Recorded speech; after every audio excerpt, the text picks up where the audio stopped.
Hayag soon, maayong adlaw o maayong gabi. Another day and great opportunity again to share the word of the Lord sa imo karon.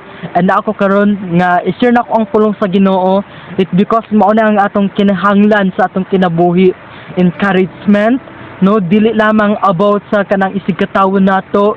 Encouragement dili lamang pinaagi sa atong friends or family, but encouragement nga gikan no sa word of God, which is gikan sa Bible. And ang akong i-share sa imo karon nga pulong sa Ginoo igsoon, makita sa Romans chapter 3 verse 23. Ana ang pulong sa Ginoo, nakasala ang tanan ug nahilayo sa himaya sa Dios. Grabe no ang pulong sa Ginoo. Ana siya nakasala ang tanan ug nahilayo sa himaya sa Dios. It means ang giingon niya diri ang tanan, no, tanan nga katawhan, no, walay exempted.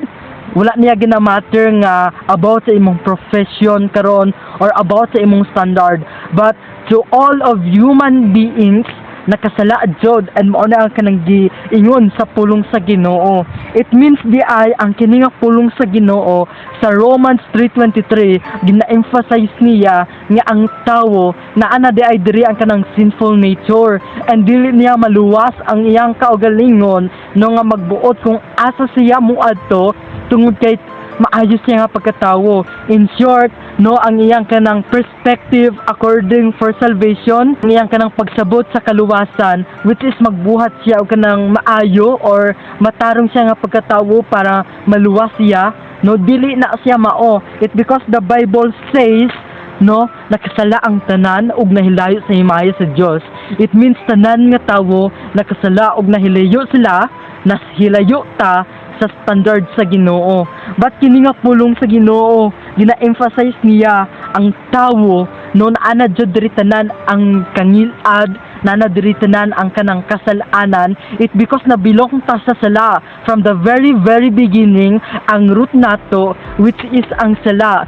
You know, the Bible says kung atong pagabasahon, no, ang pulong sa Ginoo nagaingon ang sala sa tawo, which is lust of the eyes, lust of the flesh, and even no pride of life. Mao ni ang kanang common no nga sala sa tawo. And kini nga verse sa Romans 3:23 gina-emphasize niya ang tawo nakasala, tanan ta nakasala, and wala nato na achieve or wala nato nakabuot ang himayo sa Ginoo.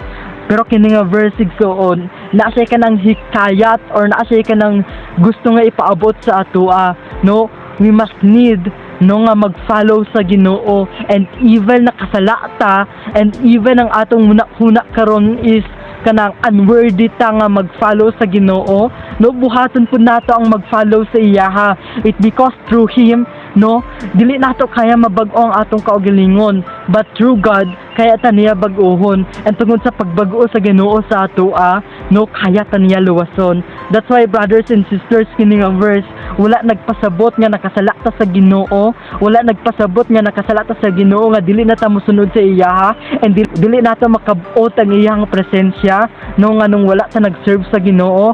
Wala na siya gamatter diha. It because in our life every single day nakasala ta.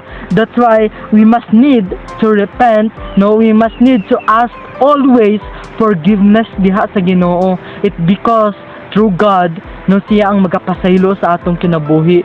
Brothers and sisters, ang pulong sa Ginoo nag-remind sa ato, no, nakasala tang tanan, and nahilayo ta sa himaya sa Ginoo. Pero wala nagpasabot nga dili na ta pwede mga lagad sa Ginoo. Sometimes naapatay gininhawa igsoon, no, mao na ka nagiingon sa pulong sa Ginoo. We must need to follow Him. It's because, no, pinaagi sa atong pagsunod sa iyaha, dili nato mabag-o ang atong kaugalingon, pero kaya ta bag-ohon sa Ginoo. And tungod sa pagbag-o sa Ginoo sa atoa, no, siya ang magaluwas sa atoa, and siya ang magabuhat sa atoa og kanang perfect, no, dili nato kaya mabuhat sa atong kaugalingon nga abilidad nga mahimutang balaan, but through God kaya na niya mabuhat sa atoa.